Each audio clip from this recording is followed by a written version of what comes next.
All right, I finished page 29. Let me show you page 29. I did a little bit on the live stream, and so on page 29, Brillig and the number 2 card guard, Deuce, they go charging in, and Deuce gets fried pretty quickly. Brillig feels bad because he was the one who gave him the bad advice. He said, yeah, he's probably just regenerating his flame. Well, that may have been true, actually, but regardless, he had regenerated completely by the end. Once again, I worry when this thing crashes out like that. All right, we might do a reset later on. But I spent all this morning drawing page 30. And I say all this morning. I spent from 7:30 till about 8:45. Maybe an hour. Um, and it's only 3 panels. That's why it didn't take very long. And it's just a combat sequence. And it ends with the end of the Jub Jub. So, and I'm thinking of a 31, 32, page 31, page 32. I have a sequence in mind that I think will be cool and powerful. But once you're at the end, you've defeated the bad guy. You can kind of cut it short if you really need to. I don't think I really want to. One of the things I need to do, I decided to go panel borderless on this upper right panel. So I'm kind of filling in some panel borders.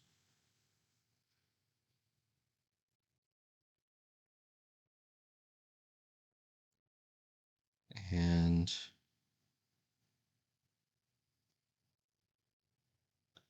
that may have been all there is to it. Because that's one panel. That's one panel, and this one's borderless. All right. So let's rename.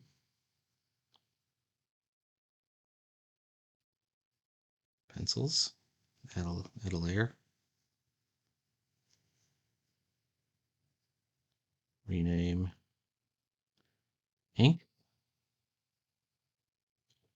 And start right in with the first panel.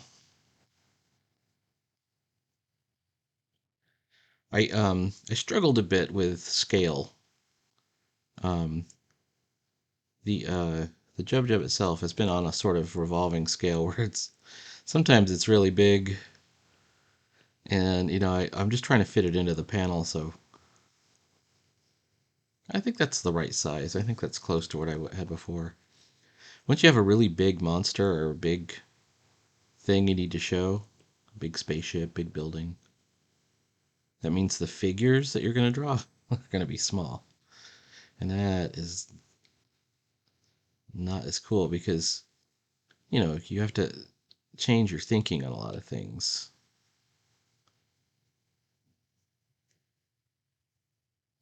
I'm wondering if this is going to be tough because the boots are black.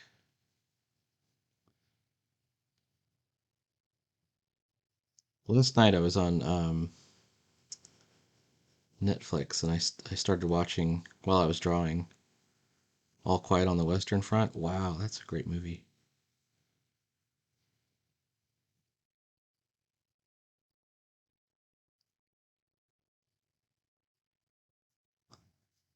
I'm rather shocked that it was allowed to be made in current year. It's really good. I mean, feels very historical and accurate.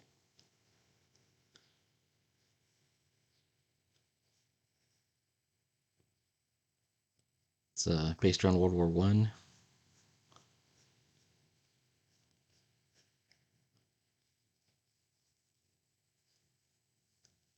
Shows the sort of folly of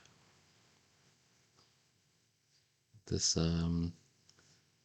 He starts out, he's 17 years old, he's a student, and he's pretty much been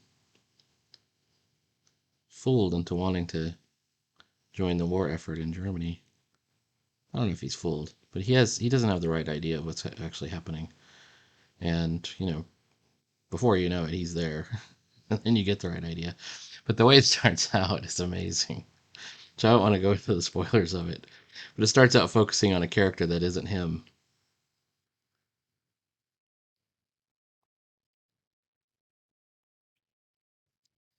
And there's a whole sequence of what happens with the uniform that he's wearing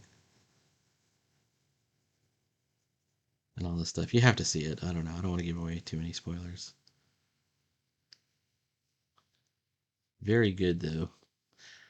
It's too bad they don't make movies like that anymore.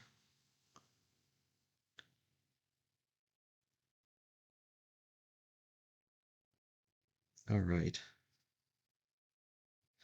I think I need to back down my Gasinki just a little bit when I'm working this small because I'm going to end up with these giant line weights. This is the foreground. He's the foreground. And you can see I was trying to work out the jub here.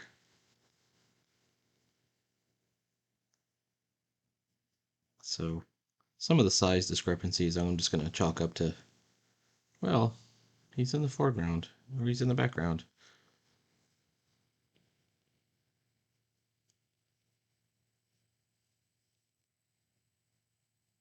You know? All right. Oh, shoot.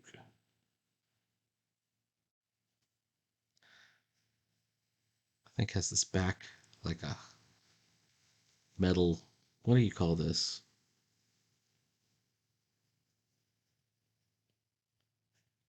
All the pictures of Brillick so far have had this sort of metal collar that wraps around the front of the armor. A gorget, that's what it's called.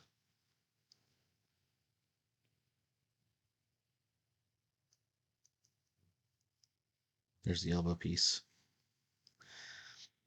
One thing I wasn't expecting to be that hard was I took a lot of time trying to figure out, and this is a very standard looking pose.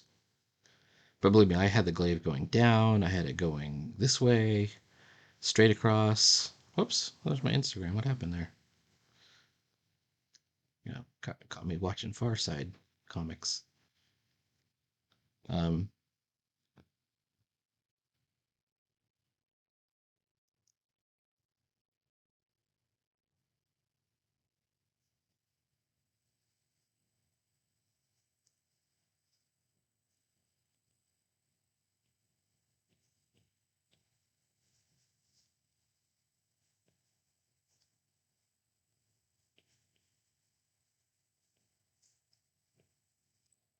so in the end, I opted for this may not be the most optimal pose here.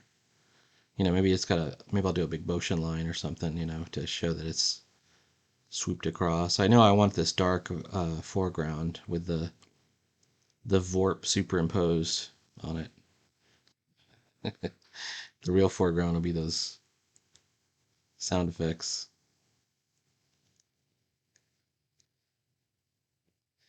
You know who had awesome sound effects? I was just rereading Captain Harlock. Just Leiji Matsumoto?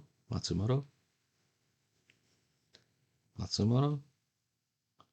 I don't know how to pronounce Captain Harlock, though. The great thing about Captain Harlock is whenever you'd see the ship, it would say Throom, Throom, and you could just imagine the sound effect, this giant spaceship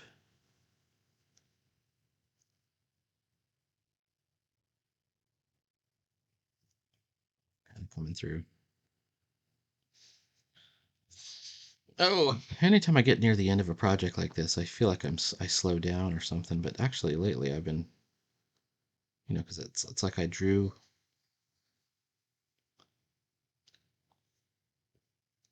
the pencils for yesterday's page.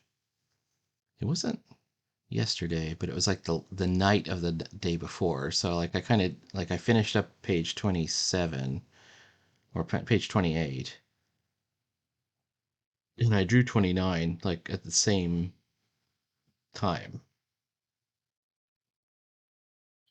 And it didn't seem to take that long. In fact, I was so proud of it, the fact that I finished it on time, that I went ahead and posted on the Discord, which is the Adventures in Comic Making Discord.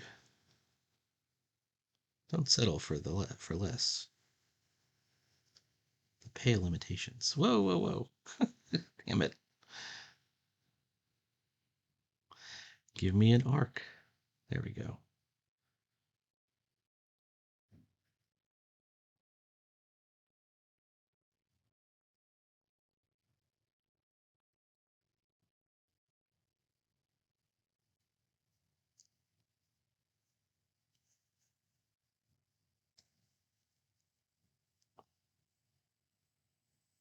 All right, let's see.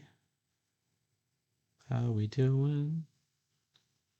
You know what? I don't think that's going to do it. The cool thing about the glaive is the Glaven? It's a Jerry Lewis. The cool thing about the glaive is that the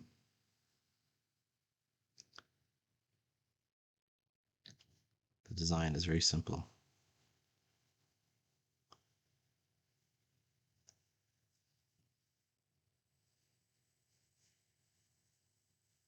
I looked at all kinds of like references for pole arms and stuff, and they have some that are like super intricate with all kinds of things on them. But in this case, we really just care about the shape.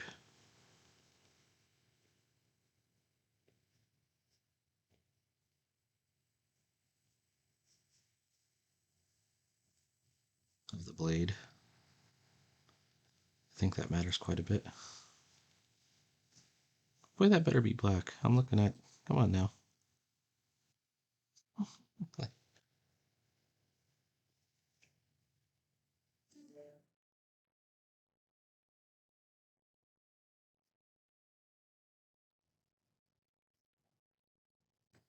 Well, there we go. That's a start, isn't it? In it.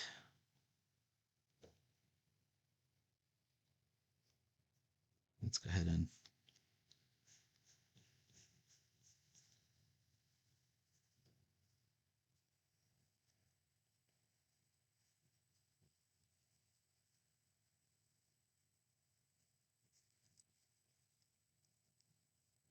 let me make sure there aren't too many lost lines. I think he looks okay.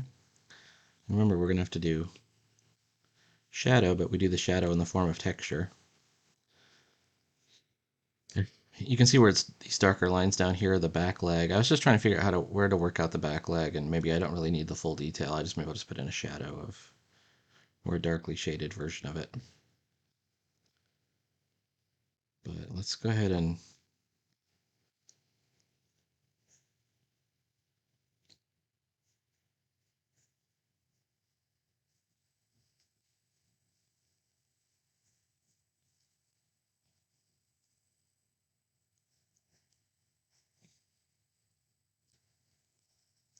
there's a top wing right there. Top wing.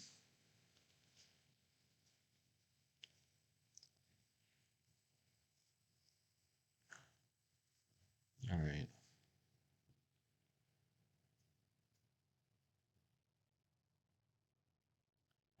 I still think it's cool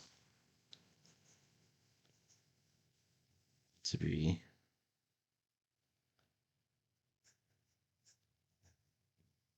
a very prolific amateur rather than a very sad professional. I'm enjoying this. All right. Come on now. This part I'm not so sure about. I need to somehow get that front claw in, like.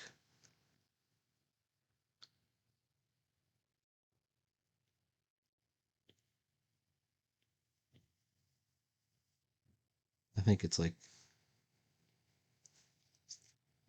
something like this. I mean, obviously, I'm gonna erase that over here.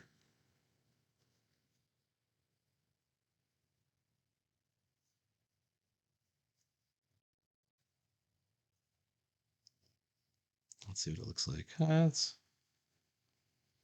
It rings okay. It reads. It reads.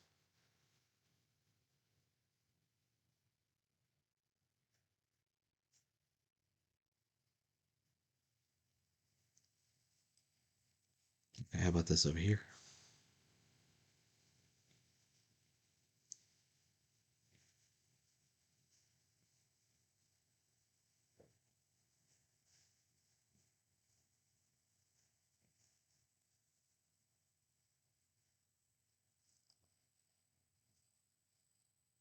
The answer is maybe.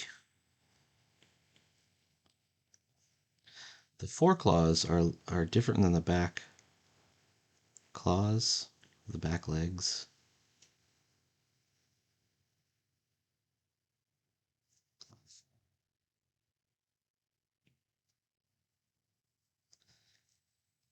This is like one of those philosophical debates, like, or I don't know, maybe this is just philosophical, but like, how many knees does an elephant have? And the answer is two, because the front two legs are arms.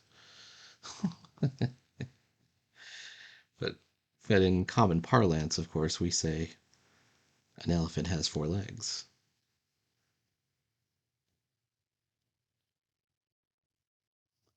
I suppose what we really mean is that an elephant has four limbs.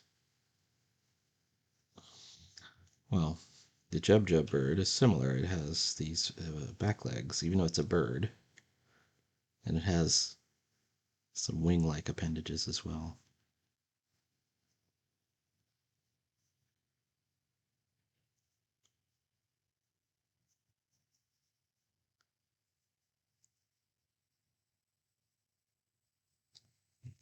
I think that we can bury the other leg beneath the horizon line to see what we get. Oh, we're close.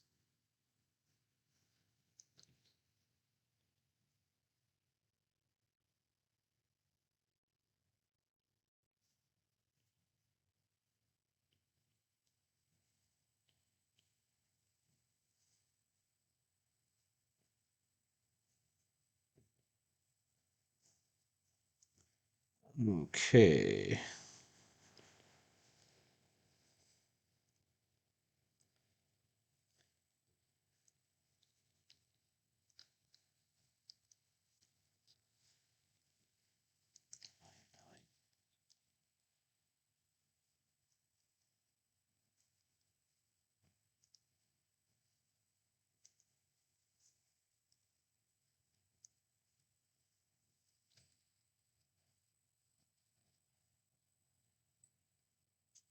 I think we need to show, like, we have this sort of energy field around the weapon, and wherever we take it, it shows that's the direction that the weapon was swinging. We see some action with that, and we got to be thinking always be thinking in terms of like where is everything moving, and when you're trying to capture a dynamic scene, like where's everything going?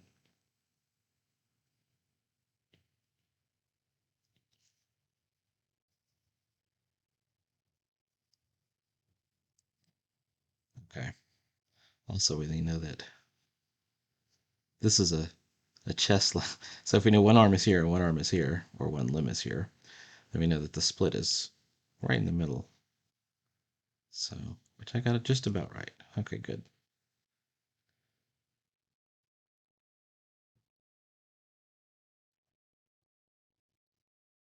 There's our jub jub bird.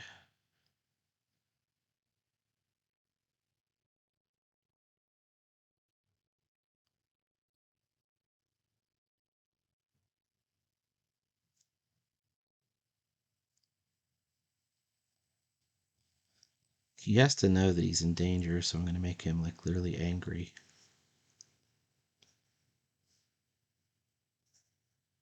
He has to be like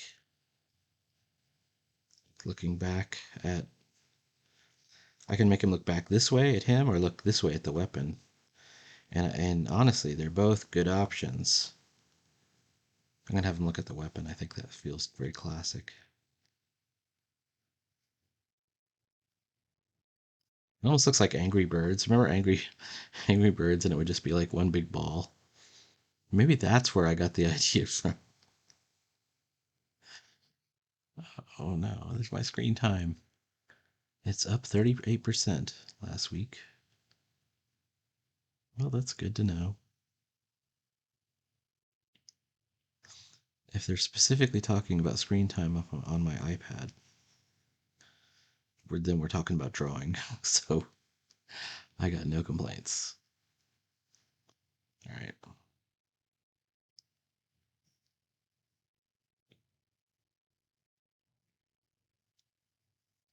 I'm using a broken line here because it's in the energy field, so I want it to have like not total opacity, but like a certain amount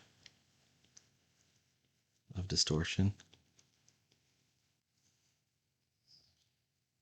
And then here's the other end of the bird.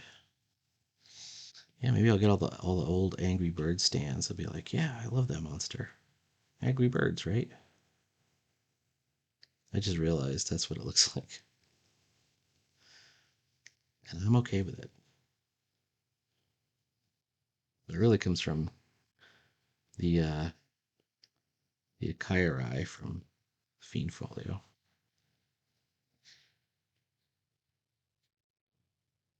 I think there's another leg.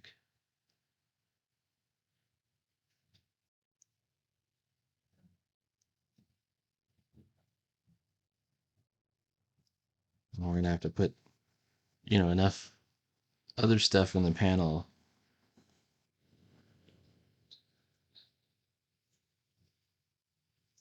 where everything feels like I don't like all these little. See, this is about discipline. These little curly Q things. I gotta like discipline myself not to have those.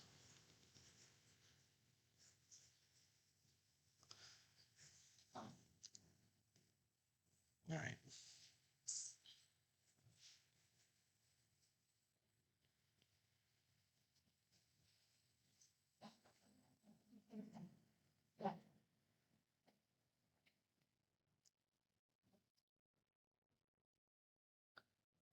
At least initially, this attack is it's like he slashes and that brings him back. Like the creature bears back. This is probably a strike where maybe we do some blood, shooting out. And then this final one where we've hit it so hard it's flying through the air. I had a notion. Tell me what you think of this.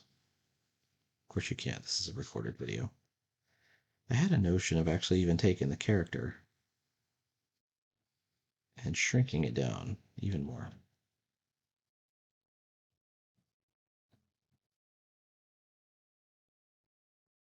I think it's okay the way it is. Anyway,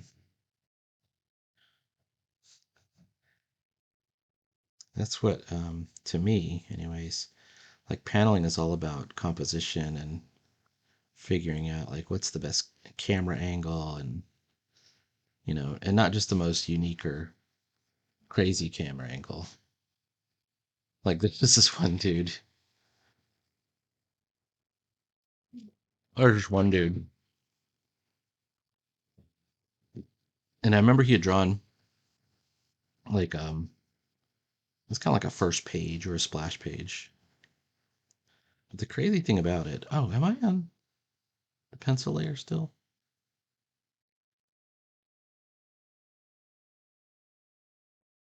All right, get back off of the pencil layer, get on the ink layer. And he had used Clip Studio Pro, and he had just discovered those 3D models. He's like, that's what I'm going to use for everything, so I get my stuff exactly right. And the first thing he did is he had like a guy standing on top of a building, and he put the camera like worm's eye view but it was just going straight up his the dude's crotch, like up the character's crotch. And nobody would say anything. Like I didn't say anything either because it was just he's look at this dynamic angle.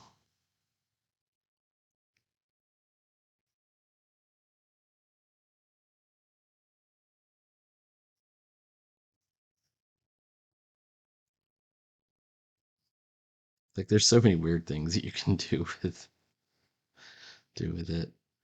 And this is well known in comic circles. That was often a common criticism. Oh, you've got some inadvertent fellatio going on here with this guy and that guy's crotch, or whatever. Um, and you got to kind of like look out for it so that you don't have an awkward looking. And sometimes people are just reluctant to change it because they go, "But I got this angle so perfect. I got this one figure so good." But you gotta erase it and try again. I especially feel like this about, and as I know I'm probably gonna catch some controversy over this, but um, people who do the 4-point perspective, like the curvilinear perspective, or they do those borderless, you know, sort of every page is a splash page with a million things going on at once. Whoops. I think that is a problem. Like it's not really telling the story. And like I said, I know I'm not the best artist in the world, but I understand. I feel like I understand composition now better than I did. I feel like it's also going to be like a lifelong thing. Like I'm gonna be working on composition for a long time, trying to figure this stuff out, as well as art. I mean, even the great artists worked on art their whole life. Alex Toth was 90 something years old when he passed, and he was um, drawing that day. Like he passed away at his drawing table, according to the legend.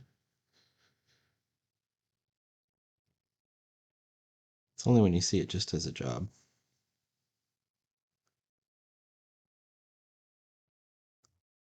that I think you stop.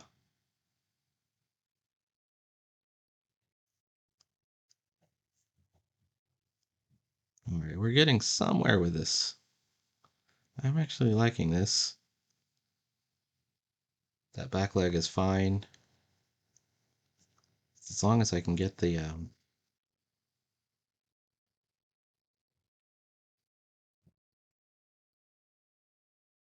there's a crest of feathers, and there's this thing that comes over the top like a quail feather. But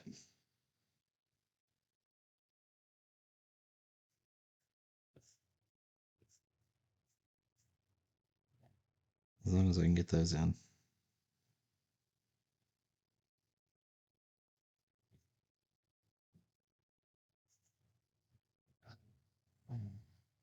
Oh, there's also here's the toughest thing in comics. It's like there's always a bigger fish, no matter how good you get. Like I was thinking, oh, I'm getting pretty good now, and then I just looked at Evan Scale, um, who's like this Russian dude on Instagram. Just brilliant. Like he's so good. And you go, goals. I'm gonna set some goals. Nice guy too, by the way. He was in my one of my Kubert classes.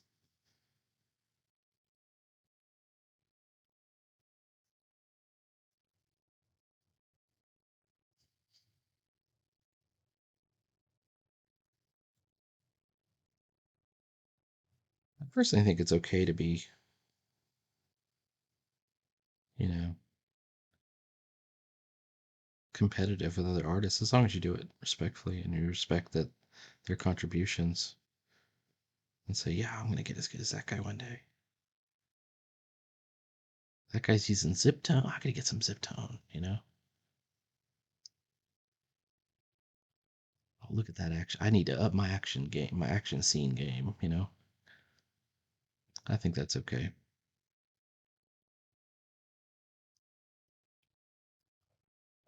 believe you should never critique. I think critique is important. If it's honest critique, if it's useful, if it's honest, if it's constructive.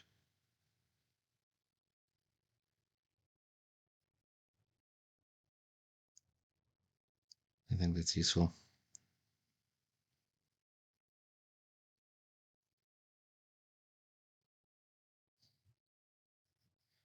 All right, we're getting somewhere. I think we have to show, whoops.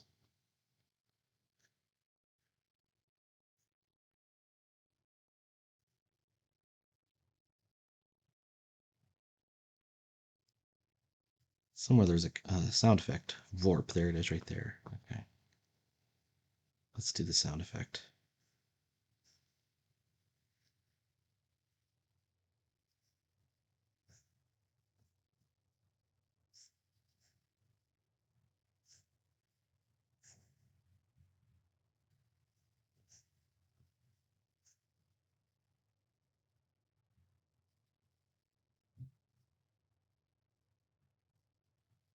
And then we'll do some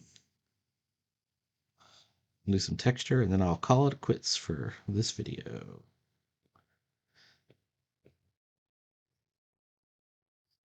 Now, I'm definitely going to do some background,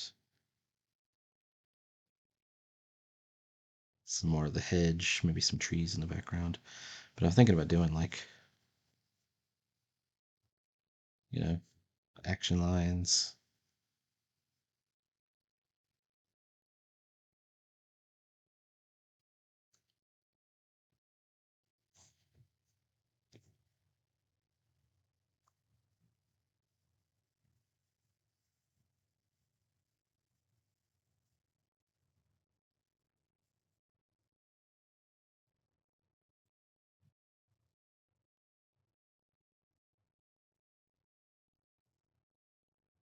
Oh, see, look at that. Got me a little tail. Little wagging tail. All right, let's get rid of that.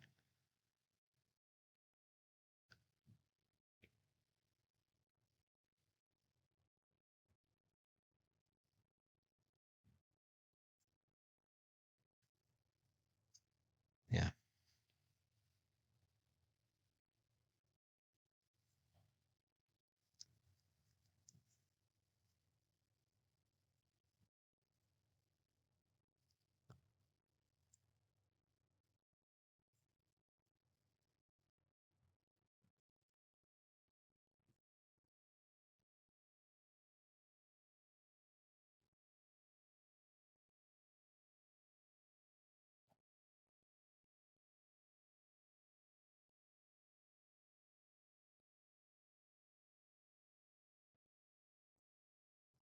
This sort of feathering, it has to take the place. Like you have a couple of options for shadows. You're just working in black ink. One of those options is just to black it out. That would be the deepest shadow. Every other shadow you do, you got to do some form of hatching, which means texture, right? So you're gonna, okay, we want to see that he's got a feathered texture. I think the feathers are a little bit bigger up here. So we have like full thatched feathers, and he's in motion, so we won't be losing a feather here and there.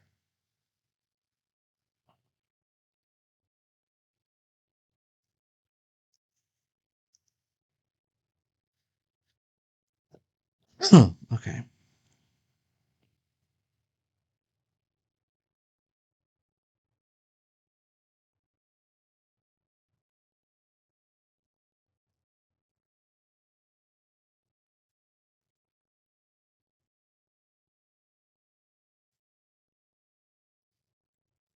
And then there's shadows underneath the beast,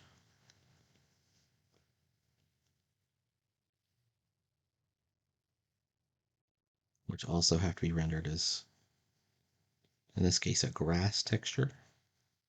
Actually, we can even put, yeah, something like that.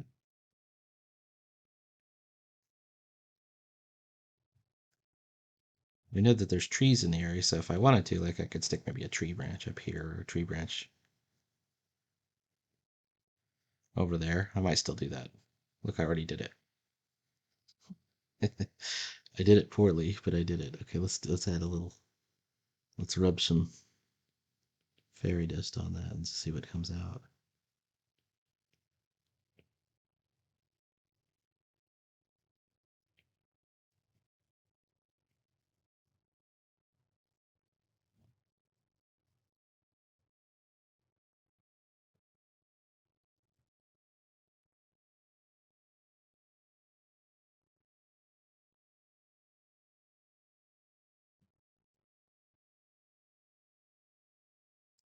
One thing you definitely can't do is, you know, leave the backgrounds to chance. Just leave them out. Some people try and do that.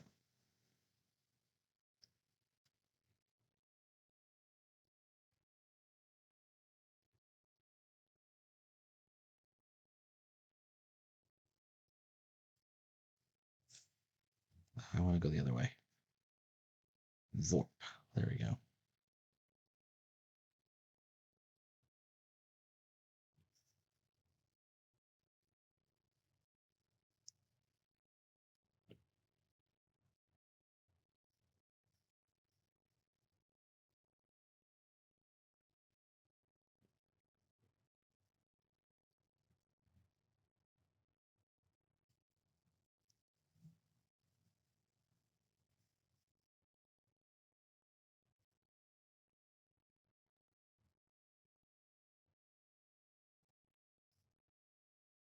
Same thing here.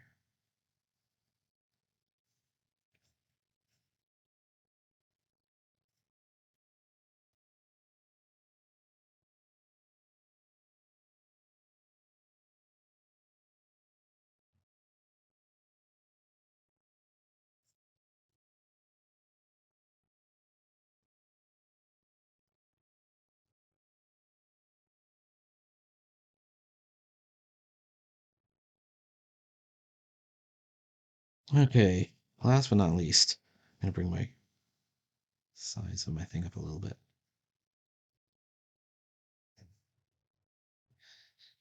The beast has these speckled patterns around its eyes.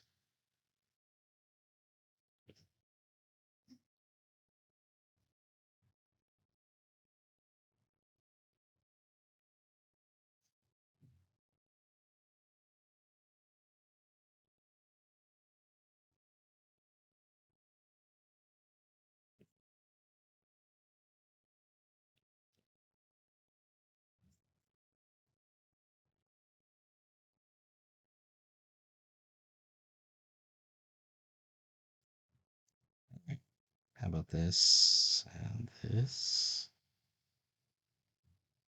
I think we're losing emphasis on the eye, so I'm going to try and bring it back a little bit.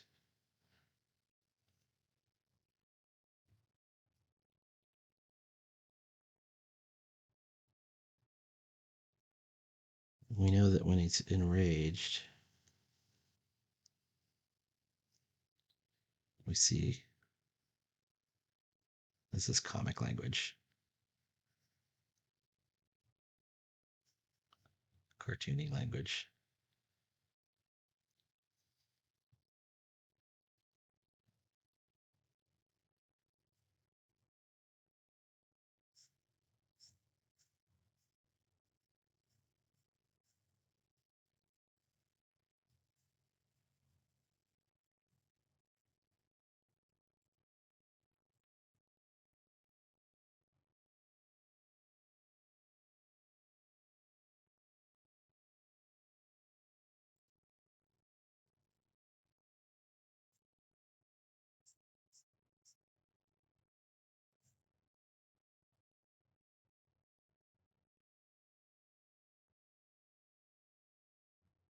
All right.